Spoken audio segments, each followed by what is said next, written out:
Kneel Before Blog presents Kneel Before Pod. Hello, and welcome to the Kneel Before Pod interview segment. I'm your host Craig, and recently I had the chance to chat to Alex Lightman, director of the upcoming Steam interactive adventure Nightbook. We talked directing remotely, telling stories, and the importance of knowing how tall people are. Sit back, relax, and enjoy. So I'm delighted to be joined on Kneel Before Pod with director Alex Lightman. How are you doing? Very well, thanks. Thanks for having me on. My pleasure. Let's just go to the beginning.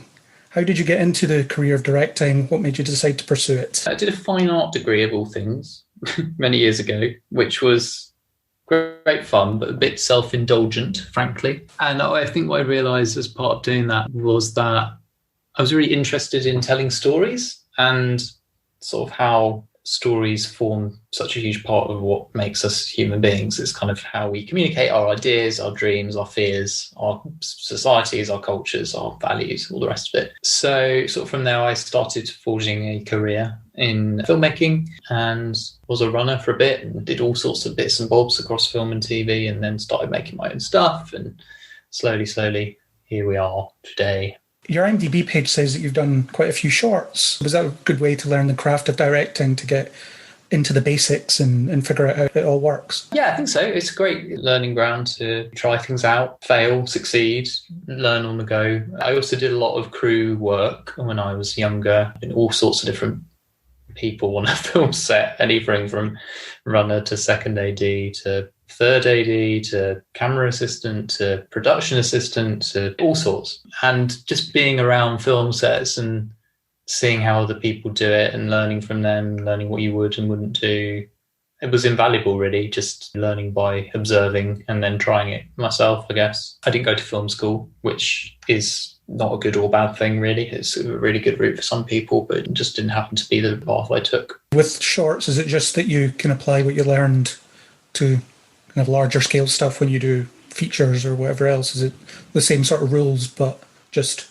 more? Yeah, it is. And there's a different rhythm to feature films. Obviously, like you say, they're a lot longer. So often with a short film or a music video, which I've done a fair amount of as well, it's like go in, smash and grab, get as much as you can. Often a music video, you've got a day, get as much as possible. Short films, depending on your budgets as well, 3 days, and it's really like a bank heist. Whereas a feature film, you might be shooting, well, the first one I shot over 25 days, and sort of on week 4, you're there quite sleep deprived, and it's a marathon, it's not a sprint, it really is, and the adrenaline's kicking in and it has a rhythm to it. There's just obviously a lot more to keep track of in a longer project. But yeah, absolutely. You take in the same principles from your short film into a longer format. You're just telling a story that takes place over a longer period of time, which comes with its own challenges. Yeah, and music videos as well. I mean, I know they do have a bit of a story, at least in some cases, but some of them don't. So can that be harder to construct than if you have, say, a beginning to end sort of storyline? Yeah, I think so. The value I got out of making music videos is that when you're making a music video, you're serving the music, right? Like that's what you're doing. You're making a thing that supports the song, which is really nice because it sort of removes the ego from the filmmaker. You have a very obvious thing that people are not watching the music video to watch the music video. They're watching it to listen to the music. So it gives you this kind of 4-minute window to do something more experimental, which is a good environment to sort of test your style and try new things, whilst at the same time the pressure is off a little bit as a filmmaker because, like I said, people are there primarily for the music rather than the visuals. So when you come to making something narrative, obviously people are there for the story, but you still got in your head this idea that I'm serving a story with what I'm doing, and I can take the techniques I've learned, some of which have or haven't worked in a music video, and apply them to something else, I guess. That's the value I got out of it anyway. Sure. Yeah. And with your features and shorts and so on, are you drawn to any particular genre, or is it just you're keen to give everything a bit of a go? I tend towards the sort of darkness in humans, whatever that means. I think a bit of a cynic at heart. So I think I kind of tend towards the darker side of humans. Horror is a very obvious place to explore that. But equally, I haven't done any yet, but comedy, you can have quite dark comedy and quite dark moments. But anything that's kind of rooted in the truth of what it is to be a human being, I guess, is what I'm interested in. I'm interested in great characters. I'm less interested in big set pieces, and character work is what I'm really drawn to. So amazing, brilliant characters who are complicated and on the darker end of the spectrum, I guess, is where I land. And that brings us naturally to Nightbook, which is quite dark. Well, it certainly was in my version. I've played through it once and I got a bad ending. So that says a lot about my ability to make choices, I think. I won't say what the ending is in case people haven't played it. But yeah, I got a bad ending. So I guess a big challenge on Nightbook would have been directing remotely, doing it all via, Zoom, like we're talking now. What was that like, adjusting to doing that? I spoke to Julie Dre, your lead, and she was talking about how she had to learn a whole new suite of skill sets to make it happen. The lighting, the blocking, everything. She had to essentially be a bit of a director herself in a way. Yeah, it was wild. She was in Paris. I was in the Midlands in the UK. There's a lot of transferable stuff, don't get me wrong, about how to get a performance out of an actor and how to work with an actor. But yeah, you lose all of your non-verbal communication, right? All that stuff goes out the window. You can't make someone feel more comfortable with your body language because you don't have any body language to use. Looking at someone in the eye and all that stuff, it's just gone because you're on Zoom. You don't have it. So much communication is about non-verbal communication.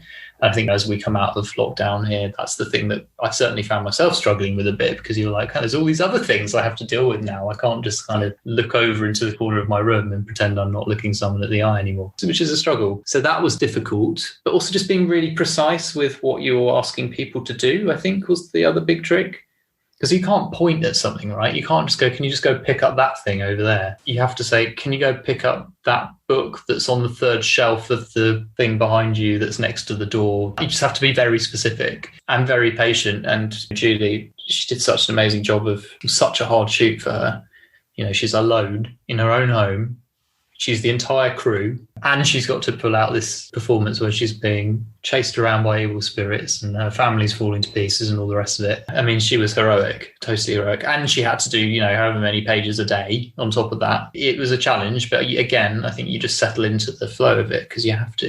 And I don't think it's going to be a style that will go away either. I mean, it's been popularised, obviously, by this whole situation, but I think it's going to be something that people will decide to make in future because it is this unique thing. And there's been a couple of good examples of it. Untitled Horror Movie is the only other one I've seen other than this one, but it's really impressive that it's just, we've got some people in different locations and we're able to construct a narrative. So there's certainly a lot of fun you can have with that, I think. For sure. And we had to sort of create a whole language for the user interface of the computer screen, for example. We took reference from films like Searching and Unfriended. And certainly Searching is a complete masterpiece in how to create tension with a mouse moving around a screen. There's a lot of tension. It's incredible. So I think there's so much coming out of this scenario that we all find ourselves in. I always find that in times of great difficulty, some of the best art happens because people are working out of necessity, aren't they, rather than having everything at their disposal. So yeah, you have to think of solutions, and there is precedent for what we're doing, but hopefully we've got a good one and people enjoy it. And the choose your own adventure side of it must have come with its own challenges as well, because you have this whole, okay, we need to film 4 different ways that this conversation can play out, which traditionally those would be deleted scenes, right? We wouldn't use these because they don't fit or whatever, but now it's just, here's a choice and that choice has to mean something. Yeah, that again is a completely other thing. In linear films, you don't shoot chronologically. Those of you that don't know that, you don't do that for various reasons, actor availability, location availability, stuff like that. So pre-built into you as a filmmaker is this idea that you will be shooting things out of order. That's quite normal. But throw on top of that, okay, but in this version, someone's died. In this person, they've been saved. In this version, they're still being in danger. And suddenly you've got 3 different performances and the words are different. And they all kind of have to come from different places. And in some cases, they have to work for 3 different things because they've come from 5 different places. Trying to create that consistency of performance across multiple narratives is a challenge. Julie was amazing. The amount that she held in her head in terms of continuity was incredible. Often she'd go, oh no, I did this because this happened. And we're like, oh, great. It's amazing that you've kept that in your head. But yeah, no, it is a challenge. But the secret to getting great performances is to hire great actors. That's the thing no one tells people. Unfortunately for us, we had great actors. I guess from Julie's point of view, her experience with video game branching narratives prior to that would have come in real handy for just keeping things flowing, because when she did Cyberpunk, for example, you can have like so many different responses to different things and play out in different ways, and having to maintain that sort of through line of here's how this plays out now because I said this. Absolutely. And she also has a really strong background in theatre. So she's used to carrying a performance through 2 hours with all the challenges of that, with a fixed point. Because that's the other thing, if you think about it, we only had one camera angle for her. So if we wanted a wide shot, Julie would have to go further away from the camera, which is obviously different to a traditional movie because you move the camera. So that was great. And she really brought with that the energy. I think that she had an experience of working in the theatre was invaluable because she just was so on it with all that. She's just used to having a more, I guess, demanding day in the theatre because she's having to do a whole thing rather than 5 minutes of content, I guess. So yeah, she was amazing. I just wouldn't have been what it is without her performance. She was great. And in your head, did you think of it like a video game, or did you think of it like a movie, or was there a bit of a hybrid approach? Because it is that weird hybrid thing. It's not quite one or the other. I was always very aware that it was being put out on Xbox, PlayStation, iOS. It's going out to gamers, which means that in practice with a game, broadly speaking, and this is what I learned from working with Wells Interactive, needs a kind of reward, success, fail component to it, which you don't get in a movie, right? You can't fail, unless I suppose you don't get to the end of the film. You can't fail watching a film, right? That, for me, is kind of the difference. Yes, we're telling a story, and I wanted there to be a story, whichever route we went, which was satisfying. Even if, like you said, you got a bad ending, I feel like the characters still resolve from a story perspective. However, there is a success fail that happens as well. So you can go back as a gamer and try and beat the game. So that's the kind of difference. But it is very much a hybrid, like you're saying, very much so, which is fascinating and confusing and amazing and new and exciting and complicated and all the rest of it. So it's an amazing format to work in at such an embryonic stage of its development, because there were old FMV games and they were great, but we're having a resurgence, which means that we're not writing the rules, but we're certainly finding new conventions for a format that's very young. Your dog agrees. And the old school ones, something like Night Trap or something like that, they're famously ridiculous, whereas this is obviously taking itself a lot more seriously. So it's good to reawaken these things and play around with them just to see what you can get away with and what you can do, because there is obvious potential there. Yeah, definitely. And bringing the on-screen talent to this format is really exciting. I feel like we're just at the beginning of interactive films. We've just started. It's just like, okay, so what is it? What does it mean? What do we do with it? And just the bigger and better people you have working in the format, the better the stories are going to be. And you're asking your audience to be so involved in the story. I just think it creates such a direct dialogue between your audience and what they're watching in a way that films don't. It's a different thing altogether. Yeah, it's very fascinating. I could talk forever about that distinction. Go down a philosophical minefield of storytelling, but there you go. Yeah, they always talk about this interactive storytelling happening. They were talking about it in cinemas at one point, where you might have a button on your seat and everybody votes, and then that determines what happens next. I think it would be irritating if you wanted to experience the full thing, but it's an interesting idea and concept at the very least. Yeah, I'd love to try that. I think what's really exciting about this format is that I have no idea if people would like that or not. We haven't done it, right? So there might be an audience for that. I think there's something to be said for people are enjoying these in groups, and there is a streamer mode on Nightbook which actually stops the game and gives you as much time as you want. So if you are watching in a group, it's nice because you can have a discussion, what should we do next? No, I would do this, I would do that. And I think that's pretty cool. You don't really get that in films. You more often get, what did they do and who was that? So it forces you to be more involved in the storytelling. And I'm guessing from what you've been saying, you'd be very interested in doing more interactive, choose your own adventure style stories.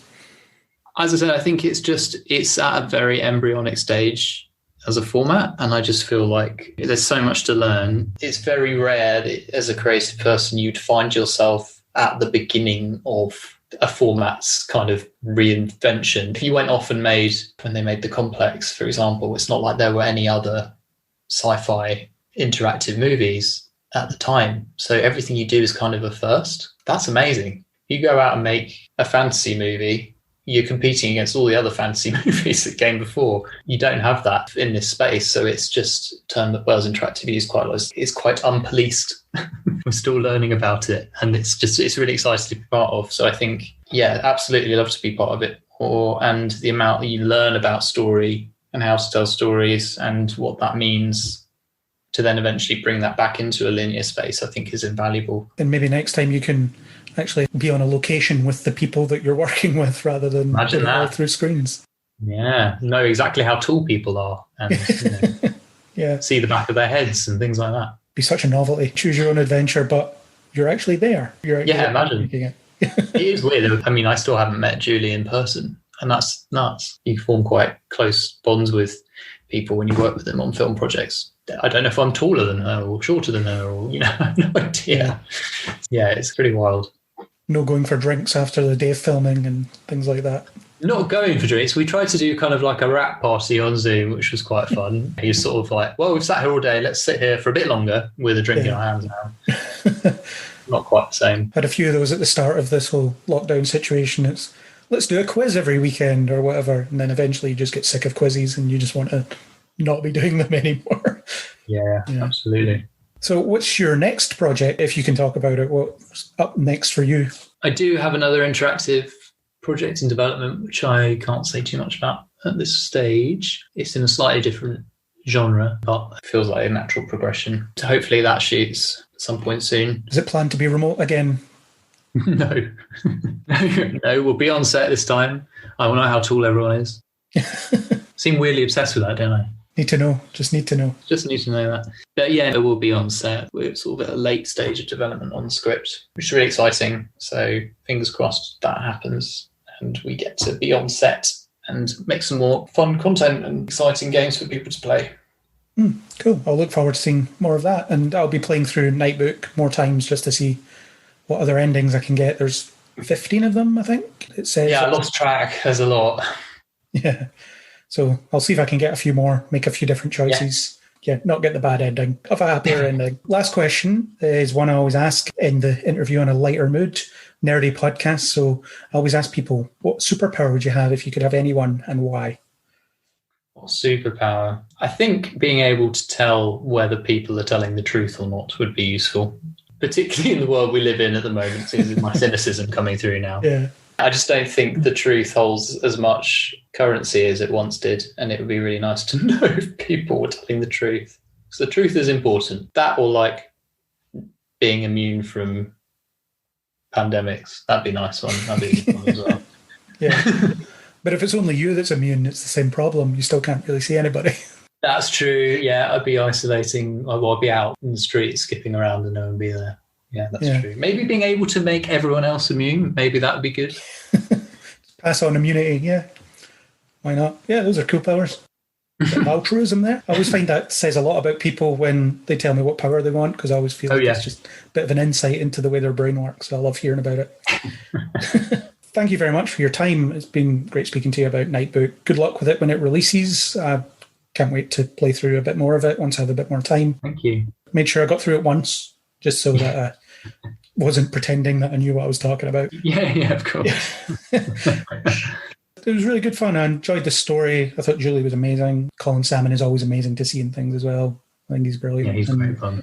Yeah, it was great. A great project and interesting in interactive storytelling as well. I play video games and getting to sort of watch a film and choose things is pretty cool for me. So great. I'll be keeping my ear to the ground for your next project. So I really hope it pans out and is as good as Nightbook. Thank you very much. Well, thanks for having me on. It's really nice to chat. Oh, no worries. Thank you for your time once again. It's been great. Thank you. That was my chat with Alex Lightman. I wish him all the best for his future projects. If you like what you heard here, then please do subscribe on Apple Podcasts, Spotify, or any major podcasting app. Apple users, please leave us a star rating and a comment. If you want to discuss this interview or anything else, then you can get us on Facebook or Twitter under Kneel Before Blog, or leave a comment on kneelbeforeblog.co.uk. As always, I hope you'll join us on the next Kneel Before Pod.